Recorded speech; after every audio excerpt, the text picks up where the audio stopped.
welcome to my channel.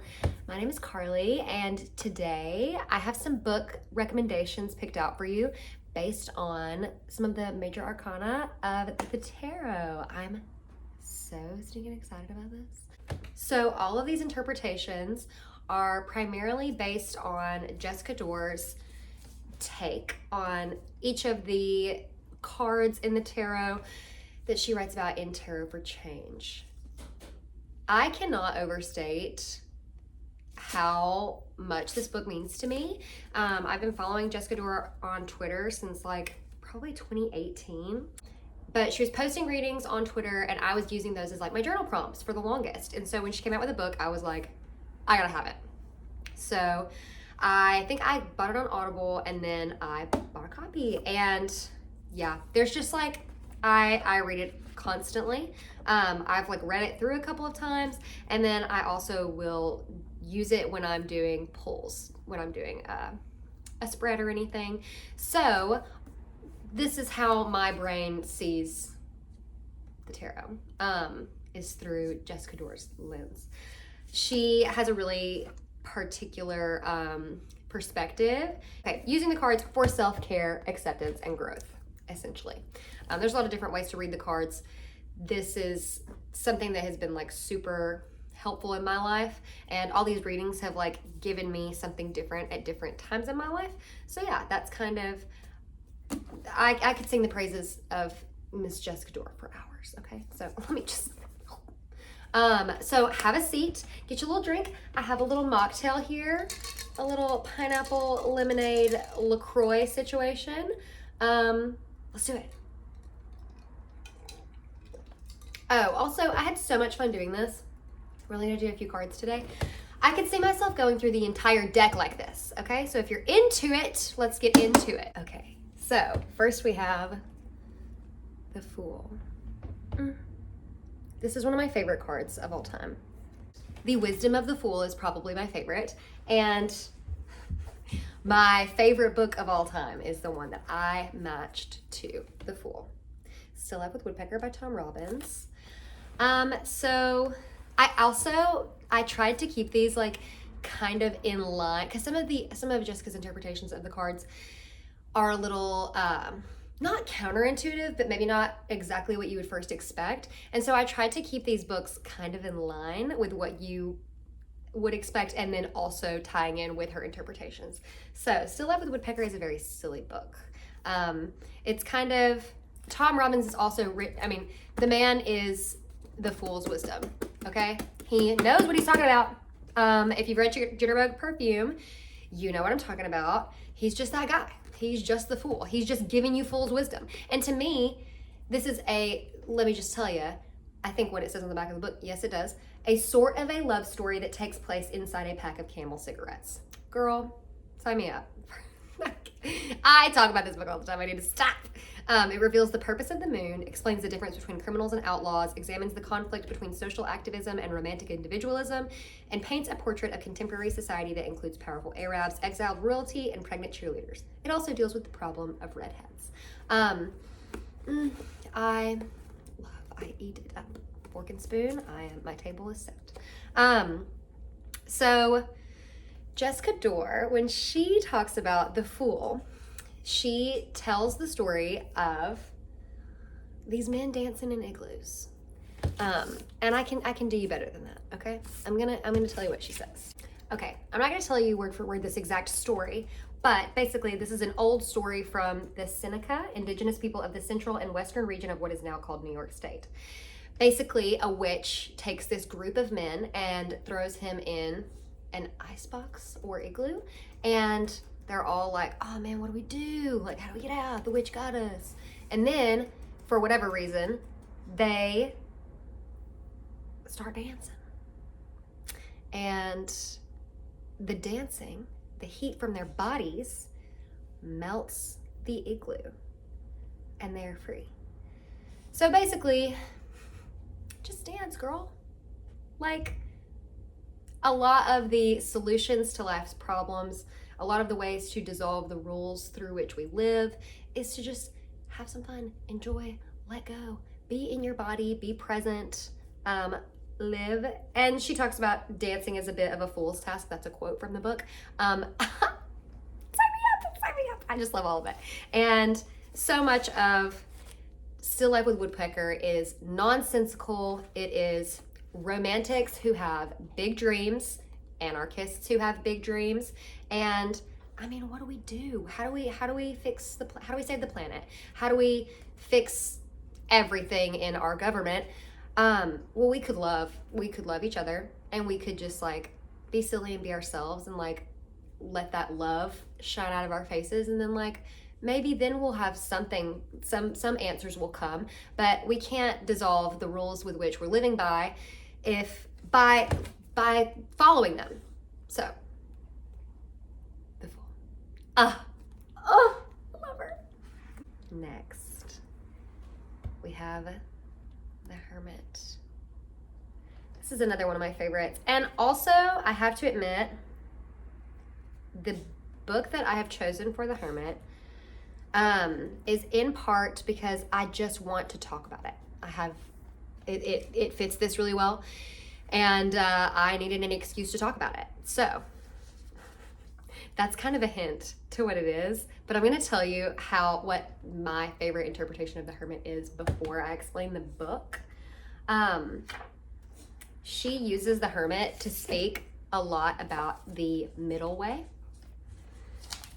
and balance, and we'll get there. Let me give you her quote. Okay, so she is speaking, when she speaks about the Hermit, about the Buddhist concept of the middle path, and she uses the words of Buddhist monk Ajahn Chah. I'm not sure if I'm pronouncing that correctly. You see both sides, so you have peace. If you only see one side, there is suffering. Once you see both sides, then you follow the middle way. This is the right practice of the mind. This is what we call straightening out our understanding. And then these are her words. The lesson of the Hermit, the spiritual aspirant, is learning to dwell inside liminal space between extremes, because poles are illusory by nature and breed suffering.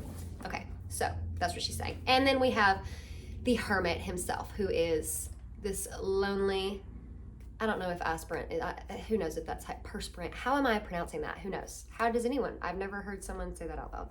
I read, okay? Anyway, the book that I have chosen to go with the Hermit is No One Is Talking About This by Patricia Lockwood. I love this book. Disclaimer, it's been a minute since I read it. She's got a quirky little, the first part has a quirky little format that I know bothers people a lot. And I will say that also I read it pretty close to when it came out. And it is kind of a it was a hyper relevant book when it was, hyper contemporary book when it was released. So I really want to reread it and see what the take is. But basically, so she's told from the perspective of an unnamed main character who is famous on the internet for making a stupid tweet about dogs. I think it was, can a dog have a twin? Or can a dog be a twin? Or something like that. Stupid shit that you see on Twitter in 2017 that goes crazy viral for no reason, and people quote for a week and then it's gone. Which is crazy that we ever have had I don't do Twitter anymore.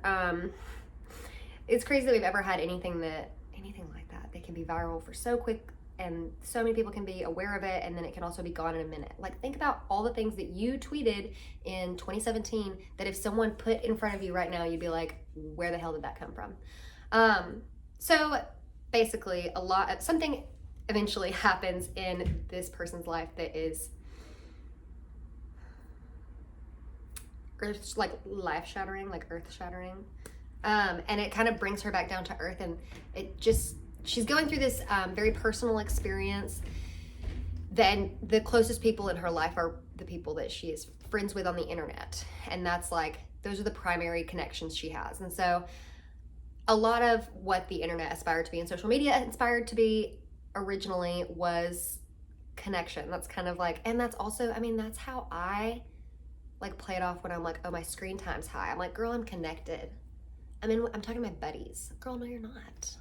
You're doom scrolling. You're not even talking to anybody. What do you mean? You're interacting with tweets about dogs having twins that are said by people you've never met before and will never meet, and you didn't even process their name. You just like retweeted it. Like, you're not keeping up with your people. What do you mean? So basically, to me, a lot of what this book is about is the communal aspirations of the internet, and how really what it did was keep us further from one another, because when she's going through this huge grief process, she feels like no one's talking about this. Like, what is, like, all the things in my life that matter right now, everybody's talking and they're not saying anything that matters, and things are happening in my life that matter, and no one's saying anything, and I don't know how to even participate in this conversation. Incredible read for anyone on the internet during that time period. Like, that is your financial compensation for surviving Twitter in 2017. Go pick her up. She's so good. Next we have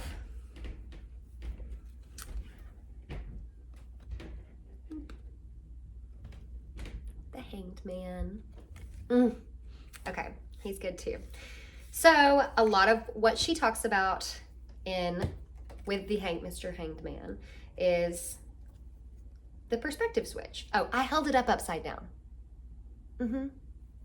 Take that, perspective switch. What do you know about that? The Hanged Man. Wow. Impressive. Who am I to speak on anything? Okay, anyway, The Hanged Man. She talks about perspective switches and how, I mean, he's cool, bro. He's chilling. I mean, he's fine. I mean, he's in a really dire situation, but he's like, it's cool. So, acceptance. And that's a lot of what, I actually think I used to have a copy of this book, but I don't have it anymore because I moved across the country and left all my books at home. But How to Be Perfect by Michael Schur is my choice for this. Michael Schur was one of the writers on A Good Place, which is one of my favorite television shows of all time. It's so good. Please go watch it. And the whole book is about moral philosophy and how to be perfect. If you've seen The Good Place, you're going to be thinking about Chidi, a character that is very concerned with being perfect in the eyes of moral philosophy. And essentially, a lot of the takeaway, I don't want to spoil it, this is nonfiction, by the way, is acceptance. And that's all I'm going to tell you about that, because I really don't want to spoil it. But I also feel like, what a joke that Hanged Man, How to Be Perfect, girl, he don't care. He's not concerned with how to be perfect. Look at him. And that's the only way to accomplish that, is if you're free of the anxieties and coping mechanisms that are fueling. I mean, if you're so worried, whatever, just trust me, read the book. I don't know what to tell you. We have the High Priestess. Oh, she's so beautiful. We're just gonna look at her a little bit longer. She's so pretty. That moon. Oh my gosh. I'm so obsessed with this deck. I know. How original, but so the High Priestess, a lot of okay, also these are my interpretations of Jessica's interpretations, so like, I understand that, everybody's got their feelings about things, but I took the High Priestess's wisdom as speaking what's not been said and sensing things in our environment and in our behavior and that of others, picking up on what's not being said, and the power of saying it and claiming it. And that goes for like your desires or like fears, anything like that. So for the High Priestess, I chose Women Who Run with Wolves by Clarissa Pinkola Estes. I think also this book, I listened to it as an audiobook, and Clarissa Pinkola Estes is like, her whole vibe to me, I might be totally making this up, but she gives bard vibes to me, okay? Like she's traveling town to town in the medieval times, telling stories in a good way, in a powerful way. But anyway, a lot of that book, Women Who Run with Wolves, is about the stories that women are told about themselves, that are passed down through our culture that don't empower us. And a lot of it is the subtext of these stories that we're told that we don't talk, like we're not talking about the subtext. And in talking about that subtext, we could reclaim some power. And claim some of our desires and dispel some of our fears. So yeah, I think Clarissa, this choice might even be more to do with the author. To me, she just has High Priestess energy. This whole book is a really great example of that. Next we have, the Lovers. Ooh, she's so pretty. God, I love these cards. Oh yes, the Lovers. The book that I chose for this was not a 5-star read for me. Which, I mean, you can tell that like all of these have been because I've just been gushing. But Jessica Dore's interpretation of the Lovers was largely, to me, about the choices that we make when we choose lovers. And I mean, it kind of makes sense with this card. It really does feel like you're being presented with a choice here. Beautiful. Especially when we are not making a conscious choice in our lovers, we're choosing patterns that are familiar to us, whether they are like life-giving and truth-telling to our souls and our hearts and what we need. And when we are intentionally choose our lovers, that we can choose the lessons that we want to learn that will be good for us, that are not that are not, show me how bad my boundaries are, you know? We can choose someone, say, if you're not really good at receiving, you can choose a lover that's very generous. That was one of the examples that she gave in the book. I think this is brilliant, and it's very important to me as a lover girl. So the book that I chose, I think, is a good example of both, of choosing patterns that are familiar to you, and then rising above that, seeing through it, and choosing what's best. And I think actually this author touches on, this is also nonfiction, but this author touches on this exact concept in this book. And that is, be not afraid of love by Miniju. I had kind of a difficult time with the first part of this just because I